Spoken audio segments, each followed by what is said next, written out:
स्वागत है दोस्तों इस वीडियो में आज हम चर्चा करेंगे कमर्शियल अप्रेंटिस के पोस्ट के बारे में। जो रेलवे में कमर्शियल डिपार्टमेंट का एक पोस्ट होता है, इसके बारे में आज हम डिटेल चर्चा करेंगे। कई सब्सक्राइबर बहुत दिनों से कह भी रहे थे कि डिफरेंट पोस्ट की वीडियो बनाने के लिए, तो आज हम इसके job profile, career growth, eligibility criteria, age, medical category, सभी डिटेल्स की बात करेंगे इस वीडियो में। तो चलिए शुरू करते हैं।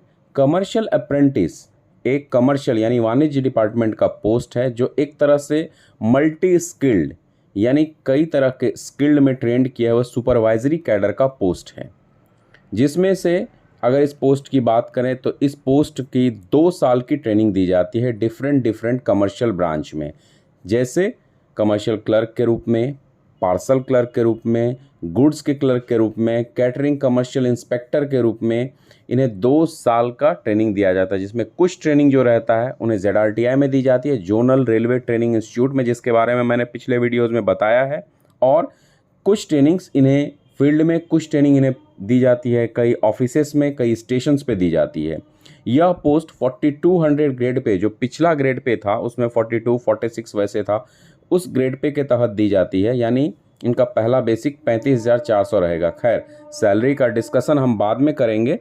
फिलहाल हम देखते हैं कि जो ये ट्रेनिंग इनको दी जाती है commercial clerk, parcel clerk, goods clerk, catering commercial inspectors वगैरह के अलग अलग पदों पे, उसके बाद ये ट्रेनिंग करने के बाद इनकी जो पोस्टिंग की जाती है कई जगह पे कमर्शियल इंस्पेक्टर के रूप में, क्लेम इंस्पेक्टर के रूप में, रेट के इंस्पेक्टर के रूप में, चीफ बुकिंग सुपरवाइज़र यानी CBS के रूप में, पार्सल सुपरवाइज़र के रूप में, गुड सुपरवाइज़र के रूप में इनकी पोस्टिंग की जाती है बड़े बड़े स्टेशंस पे। नॉर्मली इनकी पोस्टिंग बड़े स्टेशंस पे ही होती है, रोड साइड स्टेशंस पर नहीं होती है इनकी पोस्टिंग। और इसके बाद ये वहाँ पे वर्क करते हैं। इनके नीचे कई कमर्शियल क्लर्क या TC या TTE काम करते हैं। अगर वो CBS है, चीफ बुकिंग सुपरवाइज़र, तो कई TC TTE और कमर्शियल क्लर्क रहते हैं। तो यानी इनका जो एक्चुअल वर्क है वो इनका वर्क है रेवेन्यू डिपार्टमेंट का देखना। रेलवे का जो रेवेन्यू डिपार्टमेंट होता है उस डिपार्टमेंट के काम को इनका देखना काम रहता है, चाहे वो पार्सल का हो, चाहे वो टिकटिंग का हो, ये उनका काम रहता है देखना। और ये सुपरवाइजरी कैडर में काम करते हैं, ये भी है नॉर्मली। अब बात करते हैं हम इनके करियर ग्रोथ के बारे में। जहाँ तक करियर ग्रोथ की बात है तो ये 5 साल के कंसिस्टेंट यानी कंटिन्यूअस सर्विस करने के बाद यह एग्ज़ाम दे सकते हैं। किसके लिए? असिस्टेंट कमर्शियल मैनेजर ACM के लिए। अगर उसे वो compete करते हैं, जो कि लिमिटेड डिपार्टमेंटल कॉम्पिटिटिव एग्जामिनेशन होता है LDC, उसके लिए। और उसके बाद ACM से ये DCM यानी डिविजनल कमर्शियल मैनेजर में प्रमोट होते हैं, उससे सीनियर डिविजनल कमर्शियल मैनेजर में प्रमोट होते हैं। तो ये गजटेड रैंक का पोस्ट होता है ACM। स्टार्टिंग पोस्ट जो होता है ACM वो गजटेड रैंक का पोस्ट होता है, उसके लिए compete करते हैं। तो करियर ग्रोथ बेहतरीन रहता है कमर्शियल अप्रेंटिस के पोस्ट का। एनालिसिस हम बाद में करेंगे दूसरे पोस्ट के साथ कंपेयर करके कैसा रहता है।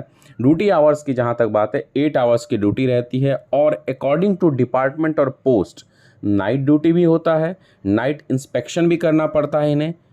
तो ड्यूटी इनकी बहुत रिलैक्स्ड होती है, बहुत ही बेहतरीन होती है। वैसे मैंने कहा है कि एनालिसिस हम बाद में करेंगे, तो चलिए एनालिसिस इसका हम बाद में करते हैं।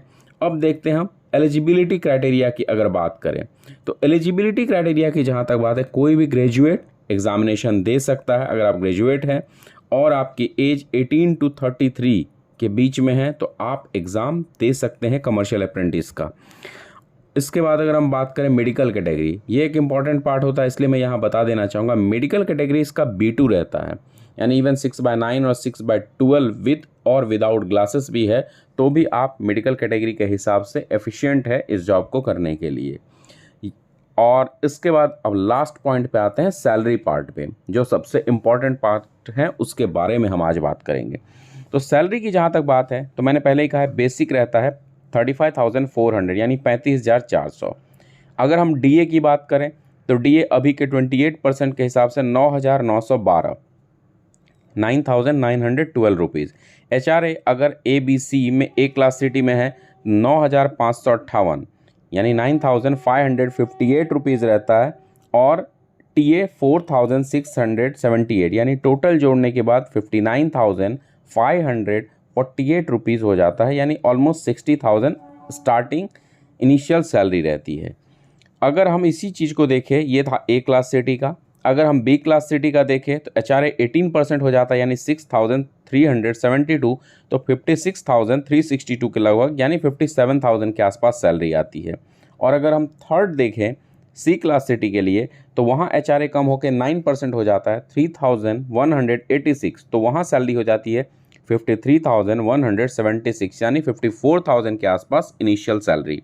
तो सैलरी वाइज देखा जाए तो एक अच्छी सैलरी है किसी भी कमर्शियल अप्रेंटिस के इनिशियल पोस्ट पे ज्वाइन करते ही। अगर डिडक्शन की बात करें तो बेसिक प्लस DA का 10% डिडक्ट किया जाता है NPS के लिए, यानी आपका 35,400 बेसिक प्लस DA 9,912 अगर करें तो 4,531 NPS डिडक्शन किया जाता है, वो आपका पेंशन के लिए डिडक्शन किया जाता है।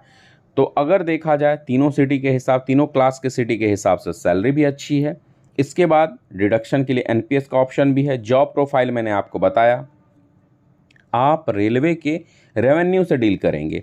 करियर ग्रोथ बेहतरीन है, अगर आपके अंदर टैलेंट है तो विद इन 5 ईयर आप गजेटेड रैंक में जा सकते हैं जो UPSC के एग्ज़ाम देकर के सेलेक्ट होते हैं। तीसरा एलिजिबिलिटी क्राइटेरिया आपको बता ही दिया मेडिकल। अब बात करते हैं हम एनालिसिस के बारे में।